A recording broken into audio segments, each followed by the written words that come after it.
Salam Bapak Ibu yang saya kasih dalam Tuhan kita Yesus Kristus. Saat ini kita akan membaca dan merenungkan firman Tuhan. Tapi sebelum itu saya mengajak kita semua untuk berdoa. Kita berdoa. Terpujilah nama Bapa di surga, sebab Engkau adalah Tuhan, Tuhan dan pemilik atas hidup kami. Karena Engkau Allah yang terus memelihara hidup kami.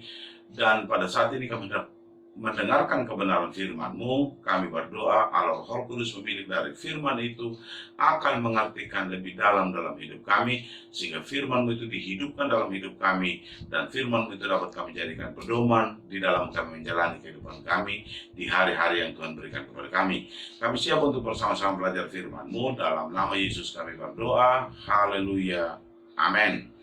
Bapak Ibu yang saya kasih dalam Tuhan kita Yesus Kristus, saat ini saya akan menyampaikan firman Tuhan dengan tema kesabaran yang mendatangkan mujizat. Sekali lagi, tema yang akan saya bicarakan yaitu kesabaran yang mendatangkan mujizat. Dan khotbah saya akan didasari dari Injil Yohanes pasal yang kelima. Konteksnya sebenarnya dari ayat yang pertama sampai ayat yang ke-12. Tetapi saya akan bacakan satu ayat saja, yaitu ayat yang ke-6. Demikian firman Tuhan, ketika Yesus melihat orang itu berbaring di situ, dan karena ia tahu bahwa ia telah lama dalam keadaan itu, berkata Yesus kepadanya, maukah engkau sembuh? Sekali lagi saya bacakan untuk kita.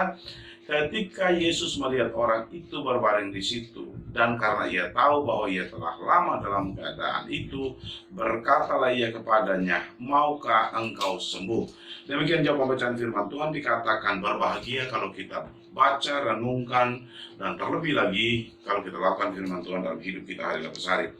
Bapak Ibu yang saya kasih dalam Tuhan kita Yesus Kristus, pembacaan tadi adalah salah satu mujizat yang dilakukan oleh Yesus, di mana Yesus menyembuhkan seseorang yang lumpuh.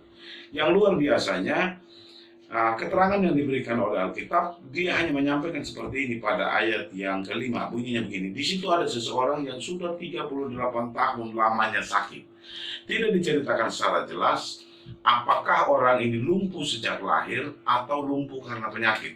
Tetapi kurun waktu lama sakitnya disebutkan dengan jelas, yaitu sekitar 38 tahun. Katakanlah bahwa usia orang ini setengah dari ke atas dari 38 tahun, berarti total usianya sekitar 76 tahun. Kalau seandainya dia dalam masa sakitnya adalah setengah dari usianya. Tetapi kalau kita berbicara bahwa umurnya ada 38, berarti dia sakit sejak lahir. Dia lumpuh sejak lahir.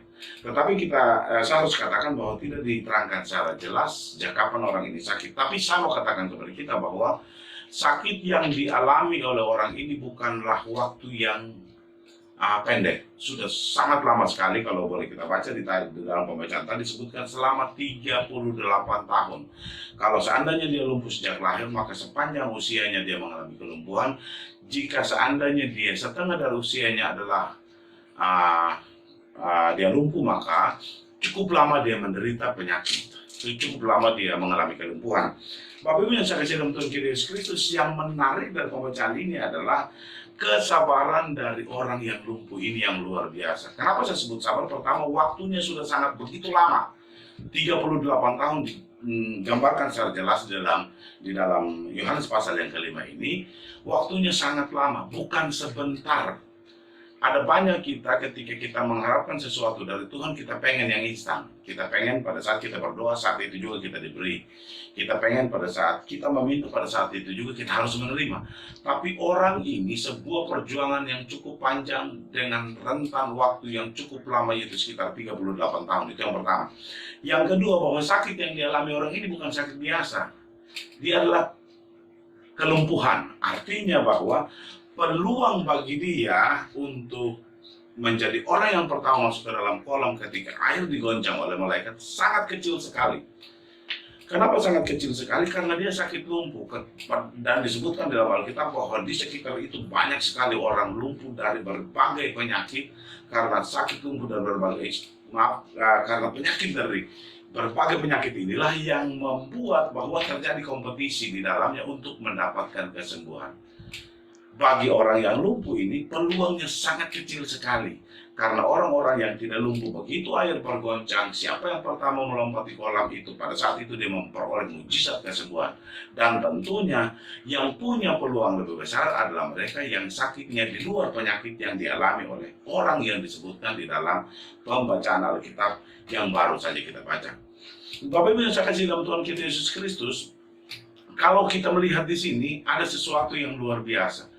Ada kesabaran yang luar biasa dari orang ini, bahwa sewaktu-waktu meskipun kesempatannya sangat kecil untuk mendapatkan mujizat, dia sangat percaya bahwa satu waktu mujizat itu terjadi dalam hidupnya. Ini merupakan sebuah pelajaran yang luar biasa bagi kita. Nah, setiap orang percaya dalam menjalani kehidupan kita, sehingga kita terus memelihara kesabaran kita, dan ketika kita memelihara kesabaran kita, di situ mujizat terjadi.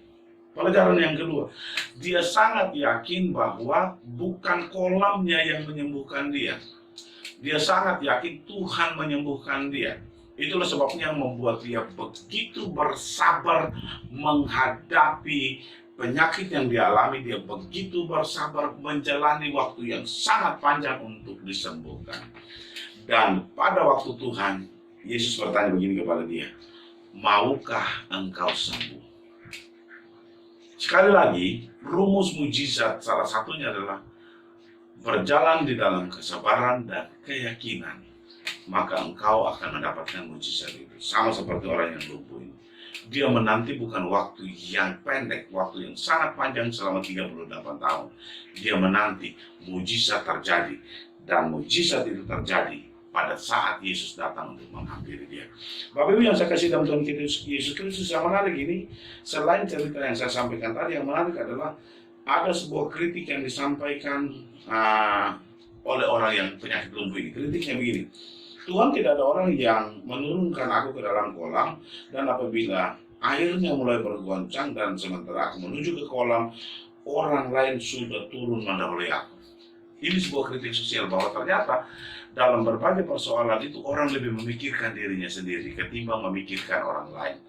Orang-orang yang memiliki tujuan yang sama untuk mendapatkan mujizat ternyata masih ada egonya di dalam. Ini sebuah kritik. Dalam kehidupan kita sehari-hari pun, fakta yang dialami oleh orang yang lumpuh ini juga kita alami, bahwa terkadang dalam perjalanan iman kita, ketika kita mengharapkan sesuatu, ketika kita meminta sesuatu, ketika kita ingin mendapatkan sesuatu, dan kita tahu orang itu mampu untuk menolong kita, tetapi kenyataannya kita tidak mendapatkan pertolongan. Ini sebuah kritik yang luar biasa dari orang yang lumpuh ini. Karena itu Bapak Ibu yang saya kasih dalam Tuhan kita Yesus Kristus, meskipun dia membangun kritik, ada iman yang besar dalam hati orang yang lumpuh ini. Iman yang besar yang saya sebutkan di situ, dia tetap menanti pada waktunya Tuhan, dia pasti disembuhkan.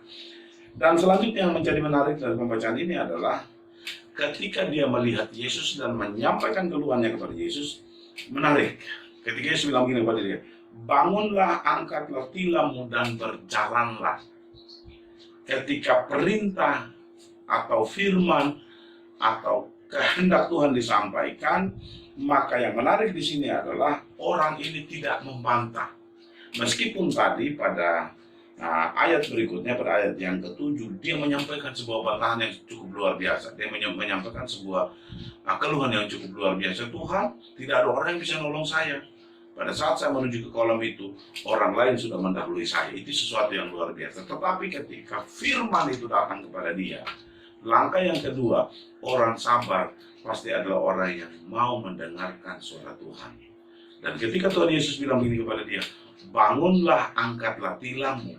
Bukan kritik lagi yang disampaikan, bukan keluhan lagi yang disampaikan kepada Yesus, bukan penolakan lagi yang disampaikan kepada Yesus.